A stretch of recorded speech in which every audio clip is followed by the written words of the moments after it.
Good morning, children of God, and welcome to worship. I'm gonna pull the mask off. It's my blue one with stars. I like it a lot.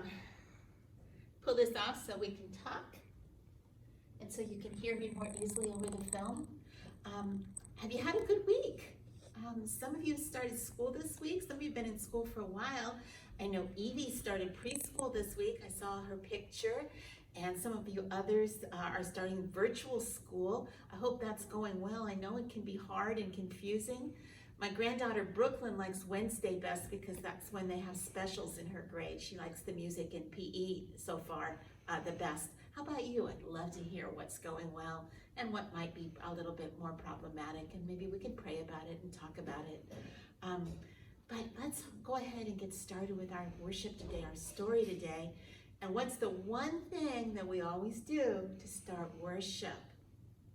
Light the candle, right?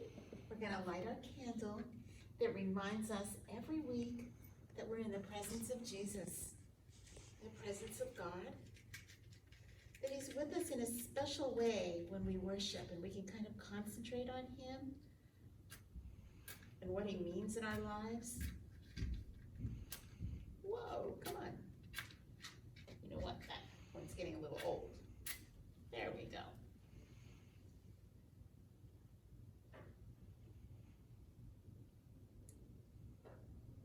Wherever two or three of you are gathered in my name, there I am in the midst of you, Jesus said. Today's story still concerns our prophet Elijah. And we talked about Elijah last week. I introduced him. He's one of the greatest prophets ever. We're going to see why now, see why today. Jesus talked about him. Some people thought that Jesus was the reincarnation of Elijah. And last week, we learned how Elijah had heard the voice of God. That's what a prophet is, someone who hears the voice of God and then gives that voice of that message to the people.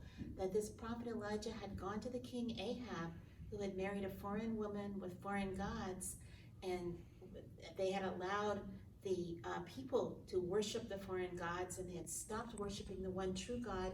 And the one true God who had a covenant with those people was very angry and gave Elijah a terrifying message that said, I'm going to stop the rain. There will be no rain until I am ready to send you rain when you're ready to return to me. And Elijah had to give that message to Ahab, and that made Ahab very angry. And we saw how Ahab and Jezebel were very angry, and so Elijah had to go and hide.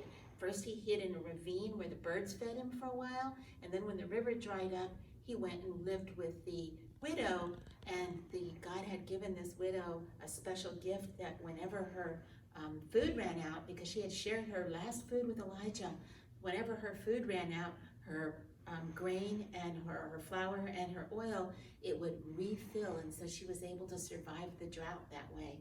And Elijah went and hid with her for a while. They had another adventure together that I'll tell you about in just a moment. So let's get started with our story. Well, while Elijah was living in a faraway place with the widow and her young son, King Ahab and Queen Jezebel were getting increasingly desperate because there was no rain and the crops were drying up, and they had no crops to feed themselves or their animals. And they were so angry, Jezebel especially, at the prophets of God, that they sent people out looking for Elijah to try to find him so that they could harm him, maybe even kill him. And in fact, there were other prophets of the one true God.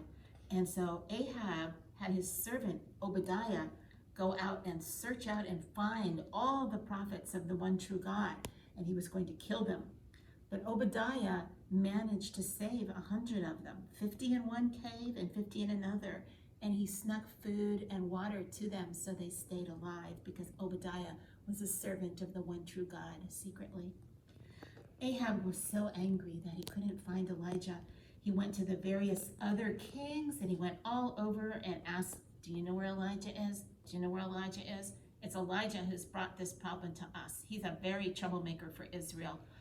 Do you know where he is? And of course they didn't know, and they told him they didn't. And the king said, will you promise me? Will you swear you don't know? If I find out you did know, I'm going to have a war on you. I'm going to kill you. But no one knew where Elijah was because God was hiding him at the widow's house.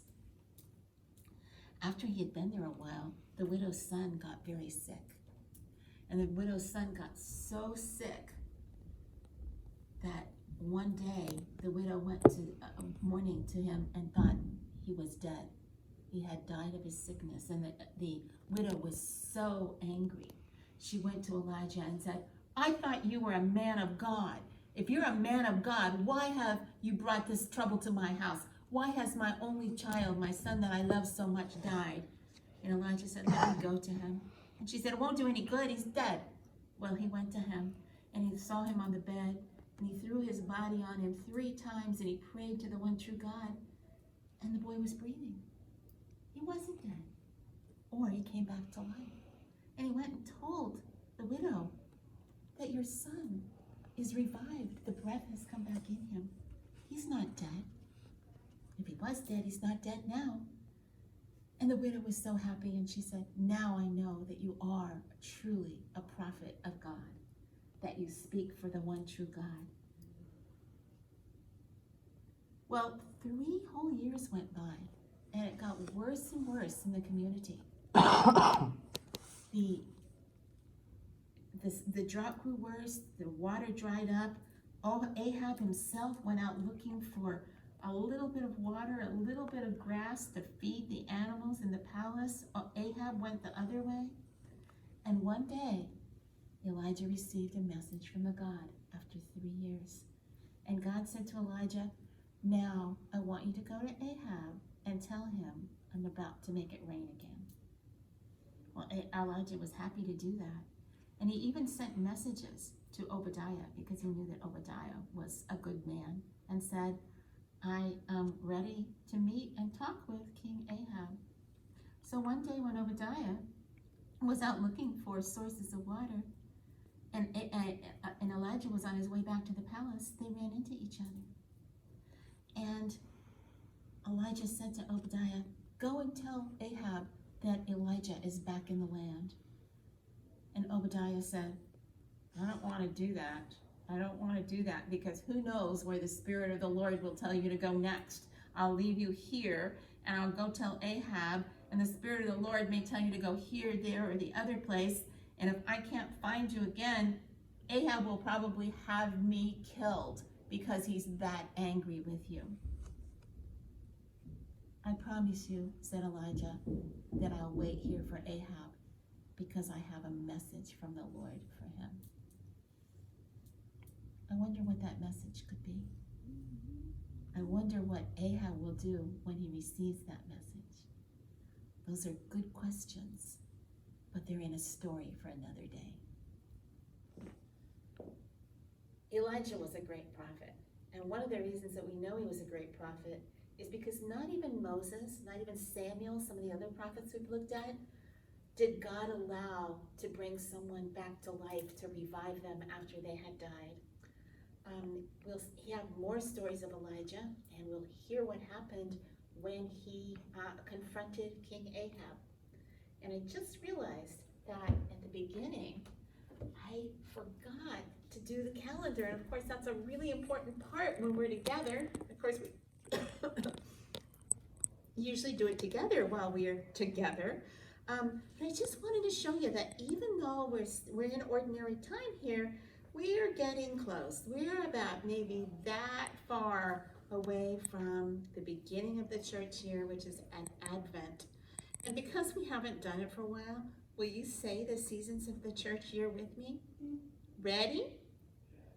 Advent, Christmas, Epiphany, Lent, Easter, Pentecost, and ordinary time.